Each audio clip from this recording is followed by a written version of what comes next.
My name is Jay Pillay, and my friends call me Jesh.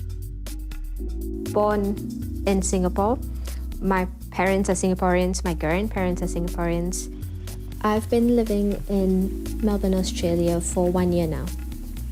I'm studying my double masters at La Trobe University, the Bandura campus. I'm doing my masters in professional accounting and masters in financial analysis. I've heard people say that Australians have a very relaxed lifestyle, and that was what I was looking forward to. Apart from uni, I actually like to take photos. It takes my mind off a lot of things. So I would actually take long walks at my uni's wildlife sanctuary. And if I'm lucky on good days, I get to spot the animals there. So we went one, right? 1, 2, 3. Come up, strike.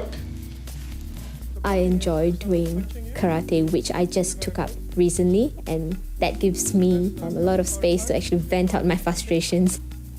Compared to how I was a year back, I would say that I've learned to be more sensitive, more tolerant, more giving. I've learned cooking as well, very important. I've learned to be, I would say, even more confident. So coming here has pushed me out of my comfort zone, and I'm glad I did it. Hi guys. Hello, how you doing? I'm good. I'm at the Phillip Island Nature Park, and I'm looking forward to do some nest building for the penguins and some nursery work. And of course, I'm going to get my hands dirty. That's going to be exciting because I've got long nails. I don't know how that's going to work. So yeah, I'm actually very excited. Propagating these to build penguin habitat. Oh, okay. These are all penguin-friendly plants that we put throughout their colony. Okay. So they can live under them quite happily. My mom is an animal lover, so I've got that from her. She has always exposed myself and my brother to animals from a very young age, and I used to volunteer at the Singapore Zoo, so I always wanted to be a vet. Fortunately or unfortunately, my dad advised me to be in the finance line. It's not that I hate it, but if given a choice, I would definitely switch fields and be a vet. So experiences like this gives me the opportunity to explore my passion, my love for the animals, and so I really, really treasure this kind of experiences. So this penguin here is a taxiderm penguin. So it was once alive, but unfortunately from a sad story or natural means, it actually has died. And we have got it taxidermed. As we're coming up here, we see where the penguins cross the sky. So the penguins at the moment are either in their burrows or they're out at sea. It's interesting to know that every night about 1,000 to 2,000 penguins come in and actually go find their homes on this island. This is the artificial penguin burrow that we're going to make today. Okay. It will be the home for our penguins, and we'll go put it into one of the sites. Is it going in? Maybe a bit more muscle. Okay. Oh my God.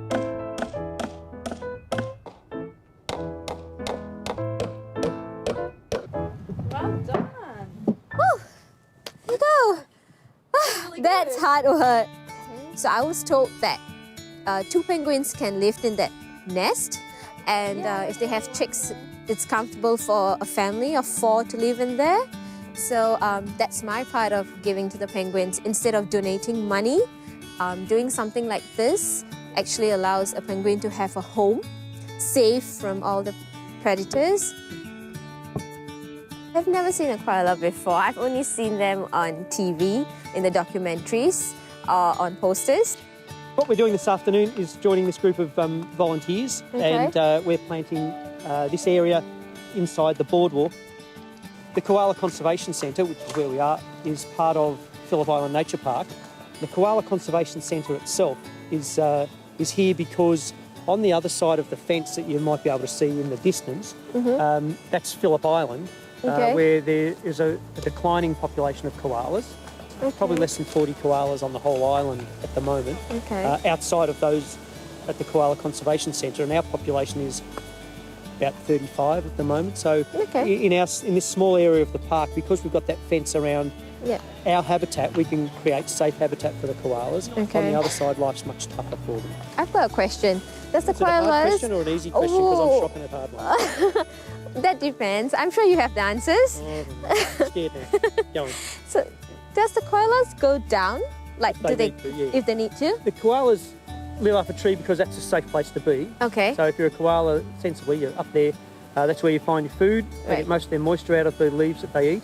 And and they're safe from their predators, which are big carnivores. And the big carnivores around here are people and dogs. So I've just spotted my first koala, and I was told that it's a female one. And how do you differentiate is actually by looking at their nose.